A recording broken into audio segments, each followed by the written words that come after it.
pemilihan umum, mengabdi untuk negara dan berjiwa Pancasila, bertugas untuk mengawal demokrasi bangsa Indonesia. Berdasar undang-undang kami pun berdiri, wujudkan harapan reformasi. Kobar semangat kami tak akan berhenti, ayo awasi. Jujur, adil, mandiri, berintegritas tinggi, menjaga hak pilih di seluruh negeri. Bersama rakyat, awasi pemilu, demokrasi maju. Pengawas pemilu, tonggak demokrasi bangsa. Bersama Badan Pengawas Pemilu, kita tegakkan keadilan pemilu. Pengawas pemilu, tonggak demokrasi bangsa. Bersama. Assalamualaikum warahmatullahi wabarakatuh. Salve, selamat malam, salam sejahtera untuk kita semua. Om Swastiastu, nama budaya, salam kebajikan.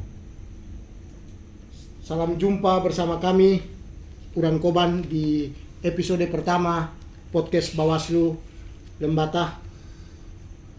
Hari ini kita akan berdiskusi tentang banyak hal yang berkaitan dengan dunia kepemiluan.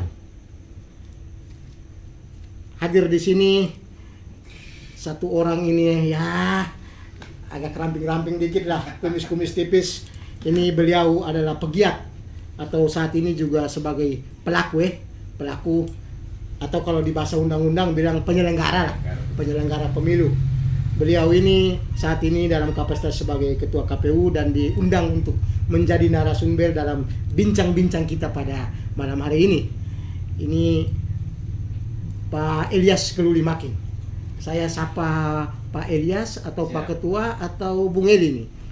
Mana-mana saja. Oh, mana-mana saja. Bung Eli aja lah, biar lebih enak. Bung Eli, perkenalkan, disapa dulu pemirsa di sana, sahabat Bawaslu yang ada di luar sana. Iya, selamat malam teman-teman sahabat Bawaslu, teman pemilih di Kabupaten Lembata atau di mana saja berada. Salam jumpa, salam suap. Semoga teman-teman semua dalam keadaan sehat walafiat dan kita semua berada dalam lindungan Tuhan Yang Maha Kuasa. Oke, terima kasih Bung Eli. Bung Eli, omong-omong tentang pemilu ini, di 2024 nanti itu semua orang masyarakat tahu bahwa ada perhelatan demokrasi, pesta demokrasi di 2024 nanti. Nah, tapi kalau kita membaca referensi terkait dengan regulasi-regulasi kepemiluan, itu ada istilah yang digunakan di situ terkait dengan pemilu dan pemilihan. Ini dua hal yang memang beda-beda tipis sebenarnya. Karena kalau kita omong pemilu, itu ada sebuah proses yang juga kegiatan pemilihan lah. Ya. Ini mesti juga diberi pencerahan kepada publik, kepada sahabat-sahabat Bawaslu di luar sana terkait dengan dua istilah ini. Apakah dua istilah ini sama? Pemilu-pemilihan ini sama atau beda? Samanya di mana, bedanya di mana? Ya, silakan Bung Eli. Baik, terima kasih Bung Uran. Teman-teman sekalian, iya kita sering mendengar dewasa ini menggunakan atau di 2024 itu kita mulai ada perubahan penggunaan istilah. Yang di 2019 atau di bawah 2019 kita masih dengar istilah pemilu dan pilkada. Sementara di 2024 itu mulai ada perubahan istilah, tetapi sejatinya kegiatannya sama begitu. Kegiatannya sama. Ada yang disebut dengan pemilu atau Pilnas itu sendiri, dan yang kemudian momentum keduanya di bulan November itu akan terjadi pemilihan. Nah, untuk Pilnas itu secara sederhananya kita menjelaskan bahwa dapat kami jelaskan bahwa Pilnas itu sendiri untuk memilih presiden dan wakil presiden, DPD, DPD RI, DPRD provinsi dan DPRD kabupaten. Sementara untuk pilkada itu yang berlangsung di bulan November 2024 mendatang. Yang pemilihan tadi itu Ya, itu yang atau yang lebih populer sekarang ini istilah barunya, bukan istilah baru sebenarnya, istilah lama yang kemudian dipopulerkan kembali. Iya. Itu disebut dengan pemilihan gitu ya. Itu untuk memilih gubernur dan wakil gubernur atau wali kota dan wakil wali kota dan seterusnya sampai dengan bupati dan wakil bupati, seperti itu. Nah, jadi hanya untuk membedakan dua momentum ini saja sebenarnya. Tapi dari sisi tahapan, proses dan lain-lain semuanya sama. Sama. Oke. Baik, pemirsa di luar sana. Jadi apa yang Bung Eli sampaikan tadi ini jelas, Ya. jelas, sudah jelas lah. Ini karena di luar sana memang pemahaman tentang hal yang berkaitan dengan dua istilah Ya. tadi. Ya. Mungkin dulu kan orang lazim omong tentang pemilu kada, Ya. tetapi sekarang kan di Undang-Undang 7 lalu orang bicara soal pemilu pemilihan ini, Betul. nomenklatur baru ini. Ya. Oke. Baik. Ada satu hal lagi yang memang bagi kami ini agak membuat kita tidak enak dengar sebenarnya. Lalu orang memahami bahwa di 2024, di tanggal 14 Februari 2024 itu pemilu terjadi. Nah, bagi saya, bagi kami saat ini, Ya. pemilu itu 2014 Februari itu atau di 14 ini kan suatu pola mindset cara berpikir kita yang juga mesti diluruskan ya. Kira-kira Bung Eri seperti apa ya? Ya, jadi begini, kalau kita analogikan sederhana seperti sebuah pesta saja. Nah, seperti sebuah pesta, hari H-nya itu akan terjadi pada tanggal 14 Februari 2024 di hari Rabu. Ya, tetapi kegiatan pemilu itu sendiri sebenarnya sudah terjadi atau berlangsung sejak 2022. Sejak diluncurkannya PKpu nomor 3 tahun 2022 tentang tahapan dan jadwal pemilu di tanggal 14 Februari 2022 itu sudah mulai berlangsung, dan pemilu itu sesungguhnya sudah mulai berlangsung sejak itu, mulai dari tahapan awal perencanaan sampai pada hari hanya di tanggal 14 Februari 2024 dan hingga sampai penetapan seperti itu. Jadi kalau kita sebut pemilu itu tidak bisa kita lepas pisah dari seluruh tahapan dan jadwal yang sudah berlangsung sebelum-sebelumnya. Sama seperti sebuah pesta, ya kan? Pesta nikahnya akan terjadi mungkin minggu depan, tetapi prosesnya itu sudah mulai berlangsung dari sekarang. Karena itu kalau kita menyebut pemilu sebagai sebuah pesta, maka semestinya negara ini, warga ini sudah mulai merasakan gaungnya pesta demokrasi itu seperti apa. Dan pesta demokrasi sesungguhnya sekarang sedang berlangsung. Gaungnya itu sudah harus dirasakan oleh seluruh masyarakat pemilih di Indonesia ini, untuk kemudian orang mulai mengalami sukacita masuk dalam ruang demokrasi yang akan terjadi nanti di tanggal 14 Februari 2024 itu. Sehingga ya kalau kita hanya menyebut pemilu itu terjadi pada tanggal 14 Februari 2024, maka kita mengabaikan seluruh prosesnya.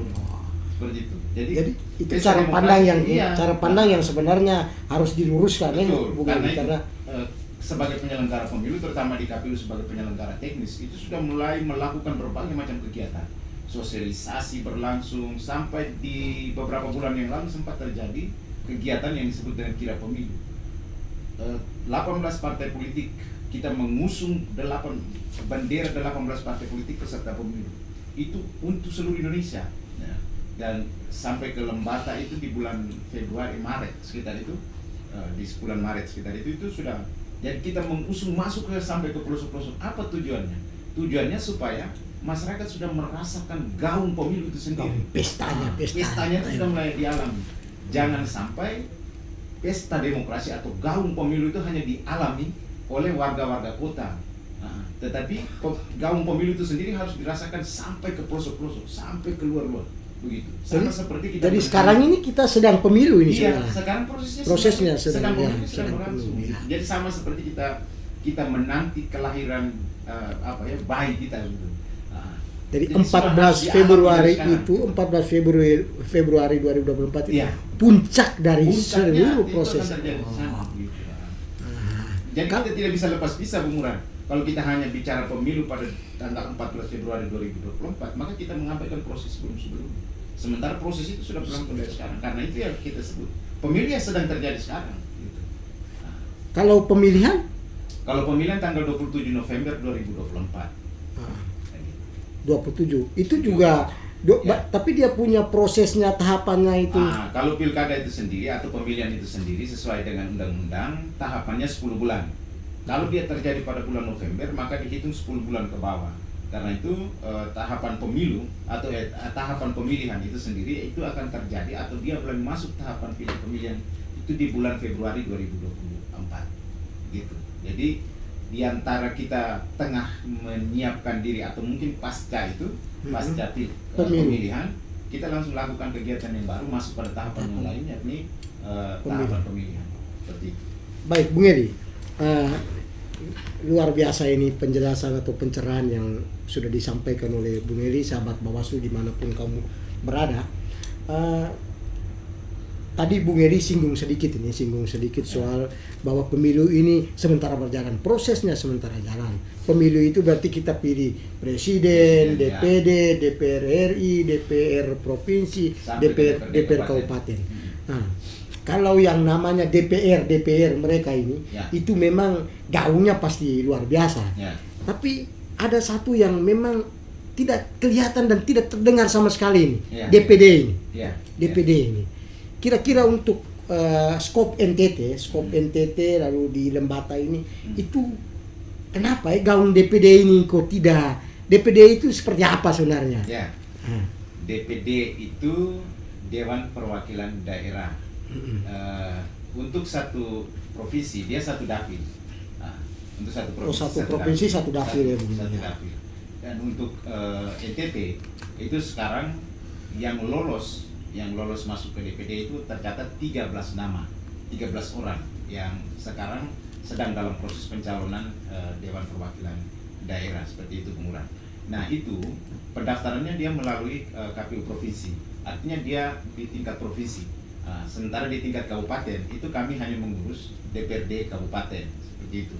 Sehingga seluruh tahapan mulai dari proses pencalonan, pendaftaran dan seterusnya itu sampai pada verifikasi itu sebenarnya hajatan provinsi yang dilakukan di tingkat kabupaten. Jadi misalnya kita lakukan verifikasi dukungan Dewan Perwakilan Daerah DPD. Itu memang dilakukan di tingkat kabupaten karena sejatinya pemilih ada di tingkat kabupaten. Gitu. Tetapi hajatan itu sendiri sebenarnya miliknya KPU. Ranahnya teman-teman di KPU. Tugas kami hanya melakukan verifikasi, melihat kecocokan antara data dokumennya dengan yang ada dipegang oleh KPU dengan data yang dipegang oleh masyarakat itu sendiri. Pada saat melakukan verifikasi itu sendirian atau ada orang lain atau tentu dalam proses verifikasi dukungan DPD itu sudah pasti di dalamnya kita libatkan pengawas pemilu. Dalam hal ini Bawaslu dan teman-teman kawan-kawan. Karena KPU tidak bisa bekerja tanpa pengawasan langsung dari Bawaslu. Seperti itu. Jadi sudah pasti kita libatkan kawan-kawan itu. Jadi untuk Lembata seluruh proses sudah selesai dan sekarang ini sudah ditetapkan di tingkat provinsi ada 13 calon anggota DPD yang akan bertarung nanti dalam pemilu 2024. Yang kemarin diverifikasi di Lembata sendiri ada berapa ini? Ada berapa calon? Seluruhnya ada 13. 13 ya. Seluruhnya ada 13. Ya.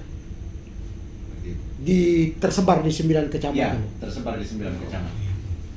Baik, Bung Eri. Itu mungkin soal DPD. Kalau soal yang satu lagi soal DPR ini. Tapi kalau kita di Lembata pasti kita bicara skopnya DPR kabupaten lah. Nah, sekarang kita sedang memasuki tahapan terkait dengan proses untuk DPRD yang legislatif kabupaten ini.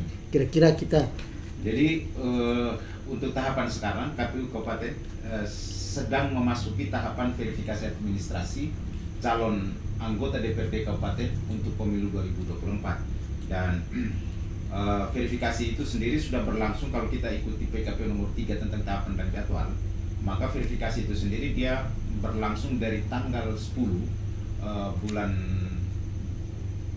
Juli. Nanti dia akan berakhir di tanggal 6 Agustus 2023 dan tahapan ini kami masih sedang melakukan verifikasi administrasi dan pada tahapan ini kita akan melihat dokumen per dokumen kecocokannya, keabsahannya, segala macam kita akan lihat.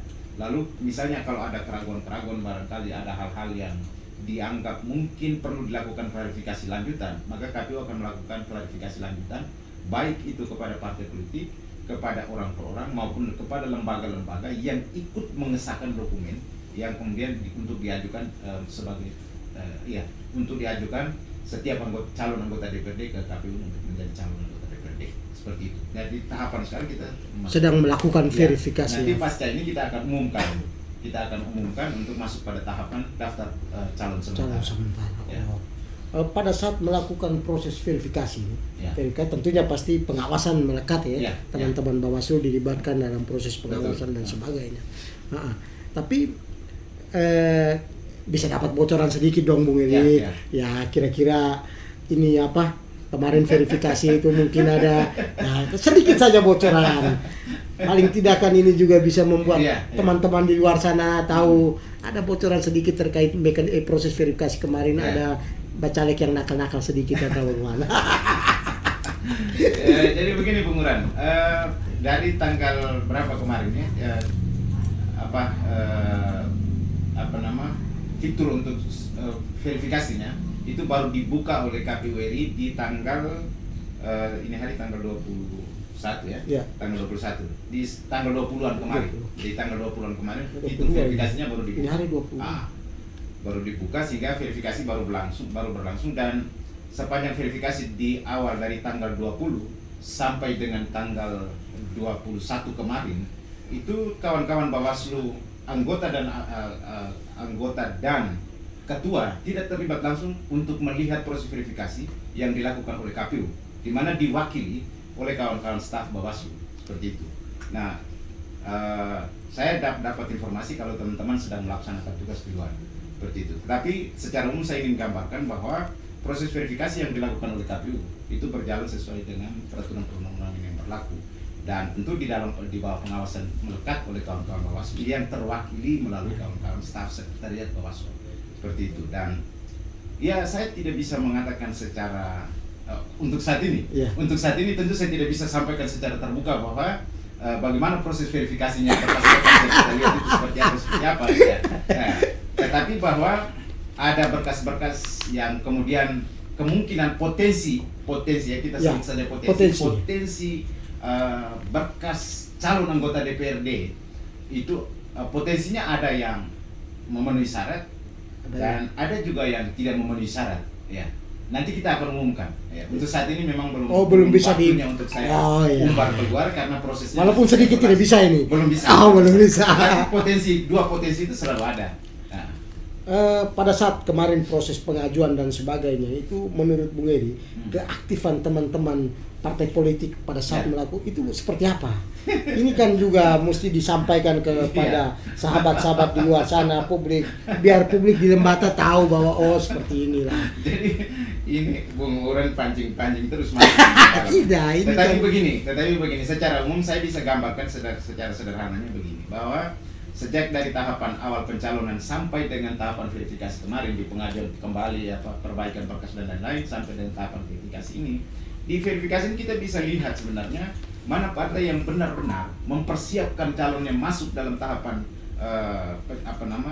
pemilu ini, dan kita juga bisa lihat bahwa ada partai yang sebenarnya hanya mau ikut ramai saja sebenarnya.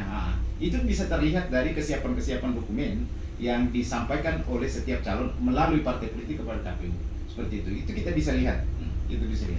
Jadi bahkan di tingkat penyelenggara, terutama kami sebagai penyelenggara pemilu KPU sebagai penyelenggara teknis, kadang semacam ada kegelisahan dari kami. Sampai dengan tanggal begini belum ada kawan-kawan yang mengajukan berkas perbaikan misalnya. Karena itu di grup WA bersama dengan kawan-kawan partai politik kami melakukan komunikasi rutin setiap hari. Kita sampaikan waktunya, kita komunikasi. Bahkan ada partai politik yang memang mau dan tidak mau kita komunikasi by telepon. Nah, dengan calon ketua partainya, dengan LO-nya. Kita menanyakan bagaimana kabar proses perbaikan dokumennya seperti itu. Tidak salah itu ya? Tidak salah. Ya. Tugas kami adalah melayani. Iya. Tugas kami adalah melayani. Dan kami berharap semua partai yang sudah ditetapkan sebagai peserta pemilu 2024 bisa ikut mencalonkan orangnya untuk merebut kursi kekuasaan di pemilu 2024 mendatang. Seperti itu. Jadi kita komunikasi baik melalui telepon, melalui grup WA, surat menyurat, bahkan melalui Ada grup WA lagi. ada grup WA, kita komunikasi secara rutin dengan kawan-kawan. Kawan-kawan. Jadi Luar biasa. kita bahkan menyarankan teman-teman, kita bahkan menyarankan kawan-kawan partai politik untuk apabila pelaksanaan upload dokumen ke aplikasi Silon ada kendala dan lain-lain, KPU standby setiap waktu dari jam 8 pagi sampai dengan jam 4 sore. Silakan teman-teman datang, kita lakukan konsolidasi, koordinasi, komunikasi gitu. Bahkan sebelum melakukan pengajuan perbaikan dokumen, kita membuka ruang kepada kawan-kawan partai politik untuk melakukan asistensi dulu. Mereka melakukan asistensi dulu. Kita lihat dulu dokumennya sudah pas atau belum dan lain-lain. Kalau belum, kita minta mereka perbaiki. Seperti itu. Ini tujuan kita supaya pemilu ini itu teman-teman yang kemudian sudah tercatat sebagai calon partai politik yang sudah ditetapkan untuk mengikuti menjadi peserta pemilu 2024 bisa terlibat seluruh. Harapan kita seperti itu. Ya. Luar biasa Itu luar harapan. biasa. Pemirsa di mana di luar sana, luar biasa teman-teman di KPU sebagai penyelenggara teknis sudah begitu siap melayani. Itu melayani itu menjadi moto utama moto KPU ya. Moto KPU. Ini sampai dengan kepentingannya siapa, tapi karena moto melayani tadi akhirnya kita siap. Kita Luar komunikasi biasa. rutin dengan kawan-kawan. Itu tujuannya supaya seluruh hak teman-teman sebagai peserta pemilu itu bisa terlayani secara baik. Dan KPU akan memperlakukan semua peserta pemilu sama, gitu. Kita tidak membeda-bedakan ini partai ini partai ini, tidak. Kita memperlakukan kalau tidak sama asas orang bisa keadilan, gugat kita, Pak Ketua. Iya, asas keadilan itu Ah, kita. Asas keadilan itu. Iya, Ya. itu penting. Kalau Pak Ketua bisa beda-bedakan, wah, yang lain bisa gugat ini. Dan satu hal Bung Muran, seluruh proses yang dilakukan oleh KPU itu dilakukan secara terbuka. Bisa diawasi langsung oleh partai politik, teman-teman Bawaslu sudah pasti melakukan pengawasan secara melekat. Itu juga kita terbuka kepada pengawasan masyarakat, seperti itu. Karena kita sudah harus bisa menyampaikan kepada masyarakat bahwa dalam pelaksanaan pemilu ini, itu prinsip transparansi, akuntabilitas itu tetap menjadi pegangan utama KPU dalam menjalankan seluruh proses ini.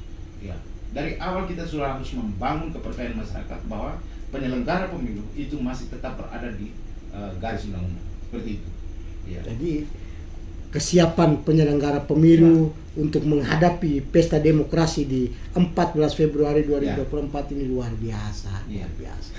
Ini di bawah komandonya Bung Eli ya, teman-teman di KPU. Iya, saya kira ini semua semua pihak itu terlibat ya. Tidak semata-mata dari KPU, tetapi tentu ini ada dukungan dari kawan-kawan Bawaslu, dari pemerintah itu sendiri, dari masyarakat, dari partai politik dan seluruh stakeholder yang ada. Gitu. Karena sebagai penyelenggara pemilu, lalu kalau kami hanya berpikir itu semata-mata menjadi kewenangan kami sehingga kami bekerja sendiri, semua hal yang kita harapkan akan menjadi baik itu tidak bisa terlaksana. Seperti itu. Jadi dukungan semua pihak itu yang membuat penyelenggara pemilu bukan hanya di KPU tapi juga termasuk teman-teman Bawaslu itu siap untuk melaksanakan seluruh tahapan dan jadwal pemilu 2024. Luar biasa. Kita tepuk tangan dulu ini. luar biasa. Ini teman-teman di KPU ini luar biasa. Bung Eli, Ya, ini siap. saya minta pandangan sedikit, Ya. harapan lah, semacam sebuah harapan juga lah, harapan untuk pemilu di 2024 itu, harapan teman-teman di penyelenggara atau harapan besarnya itu seperti apa? Ya, jadi begini, kita sekarang itu kalau disebut oleh orang-orang pintar, para pakar dan lain-lain, itu kita sedang di masa transisi demokrasi. Pemilu 2024 ini itu proses di mana kita akan mengakhiri masa transisi demokrasi untuk masuk pada tahapan yang berikutnya yang disebut dengan pemilu konsolidasi demokrasi. Karena itu momen penting 2024, pemilu 2024 itu merupakan momen yang paling penting untuk menjaga stabilitas demokrasi itu sendiri. Ya. Dan itu berawal dari kita sebagai penyelenggara pemilu. Ya, itu yang saya bilang tadi, kita harus menunjukkan bahwa penyelenggara pemilu itu orang-orang yang sudah siap melaksanakan seluruh tahapan dan jadwal pemilu. Itu sudah pasti. Dan dihuni oleh orang-orang yang benar-benar dipercaya begitu, yang profesional untuk siap menjalankan seluruh tahapan dan jadwal pemilu. Itu muncul awal dari sebuah kepercayaan sebenarnya. Nah, kalau itu tidak, maka masyarakat akan ragu-ragu. Bagaimana kita akan mengakhiri transisi demokrasi untuk masuk pada proses yang berikutnya disebut dengan konsolidasi demokrasi. Nah, kalau penyelenggara pemilu sendiri tidak kuat, penyelenggara pemilu tidak bisa dipercaya, misalnya seperti itu ya. Iya. Nah, itu. Jadi itu yang kemudian harapan untuk menjadikan pemilu sebagai pemilu 2024 menjadi pemilu yang demokratis, pemilu yang bermartabat, segala macam, berintegritas, itu bisa terwujud ya. berintegritas, itu bisa berlangsung dan itu bermula dari setiap penyelenggara pemilu. Memang di 2000 pemilu di 2024 ini dia berbeda ya dengan pemilu-pemilu sebelumnya kan? Iya. Itu makanya tadi saya bilang ini kita sedang dalam tahapan, orang menyebut bahwa pemilu 2024 itu merupakan fase akhir dari transisi demokrasi. Kemudian kita masuk pada tahapan konsolidasi demokrasi. Dan seperti itu. Karena itu pemilu 2024 itu memang didukung oleh berbagai macam sarana, kemudian aplikasi dan lain-lain. Ya, 2024. Jadi sekarang ini KPU sudah mulai menghadirkan banyak sekali aplikasi untuk mendukung proses pemilu 2024. Kegiatan-kegiatan di bawahnya termasuk menyiapkan penyelenggara pemilu yang berintegritas dan lain-lain seperti itu. Lalu kemudian yang lainnya sosialisasi secara masif itu berlangsung di mana-mana. Ini kelihatan di 2024 ini basis pemilu teknologi informasi digital ini. Ya. Ini memang cukup. Iya.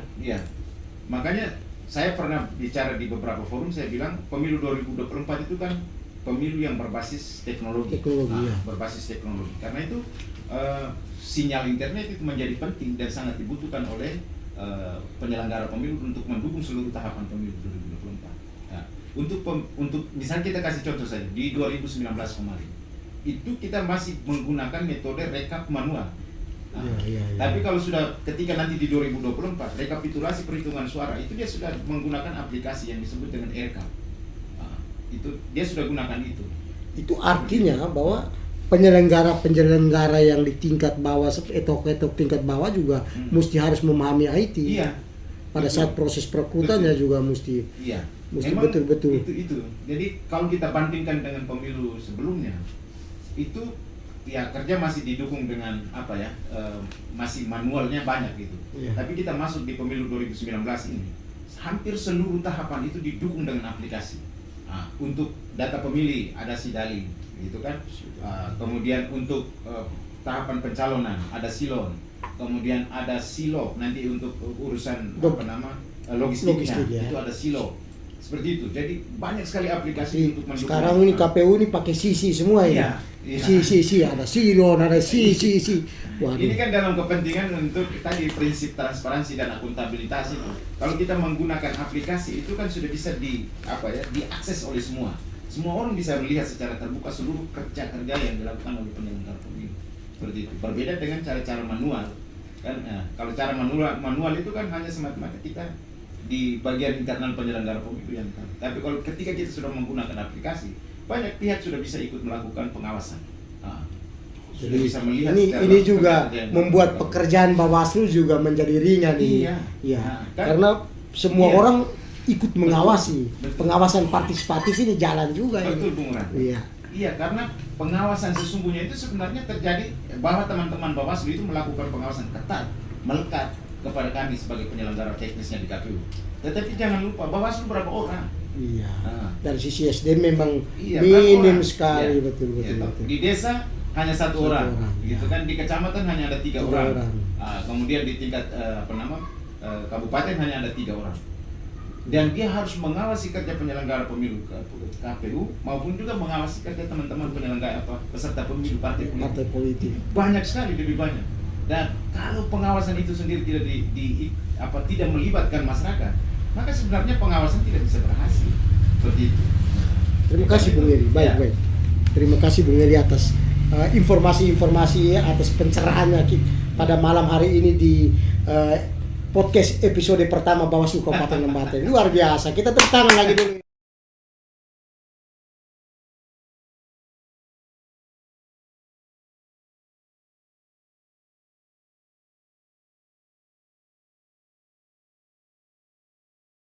Bincang-bincang ini didesain tidak lama ini. Kita karena masih ada episode-episode berikut yang juga nanti kita akan berdiskusi dengan menghadirkan narasumber-narasumber yang punya kompetensi dalam bidang kepemiluan. Bung Edi, sebelum kita pamit dari sahabat-sahabat atau pemirsa di luar sana, kita minta closing statement sedikit dong, closing statementnya. Siap.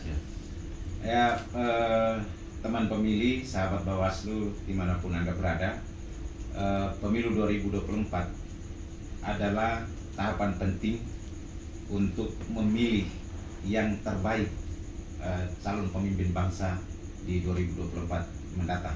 Karena itu, pastikan Anda tercatat sebagai pemilih dan terlibat secara langsung menggunakan hak pilih Anda di TPS pada tanggal 14 Februari 2024. Itu saja teman-teman sekalian. Terima kasih Bung Uran. Terima kasih Bung Eli. Terima kasih sekali lagi. Terima kasih banyak-banyak atas informasi pencerahannya pada malam hari ini. Sahabat Bawaslu, teman pemilih dimanapun Anda berada, selamat. Terima kasih banyak-banyak atas support yang nantinya ingat di tanggal 14 Februari datang ke TPS memberikan hak suara, dan di tanggal 27 November kita kembali lagi datang ke TPS untuk memberikan hak suara kita.